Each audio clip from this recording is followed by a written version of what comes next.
আসসালামু আলাইকুম রহমতুল্লাহ।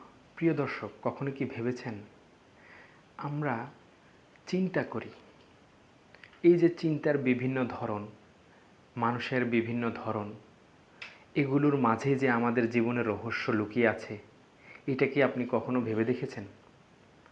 একজন মানুষ এক ধরনের কাজ করে, আরেকজন মানুষ ভিন্ন ধরনের কাজ করে। একজন মানুষের টেস্ট এক ধরনের, আরেকজন মানুষের টেস্ট আরেক ধরনের। একই জায়গায়, একই প্ল্যাটফর্মে বিভিন্নজন বিভিন্ন ধরনের চিন্তা করছে, আর এই চিন্তাই গড়ে তুলছে তাদের জীবনের বিভিন্ন ধরন। আসলে আমরা জীবনে উন্নতি চাই বা জীবনের বাঁক ভিন্ন দিকে ঘোরাতে চাই, কিন্তু আমাদের চিন্তাকে আমরা ঘোরাতে চাই না। এটাই আমাদের মূল সমস্যা। থিঙ্কিং প্যাটার্ন, এটাই হলো আমাদের জীবনের পরিবর্তনের মৌলিক মানদণ্ড। যদি আপনি আপনার থিঙ্কিং প্যাটার্নকে পরিবর্তন না করেন, আর আপনি চাচ্ছেন আপনার বর্তমান পরিস্থিতিকে পরিবর্তিত করে আরেকটু উন্নত স্তরে নিয়ে যেতে, না, এটা কখনো সম্ভব নয়।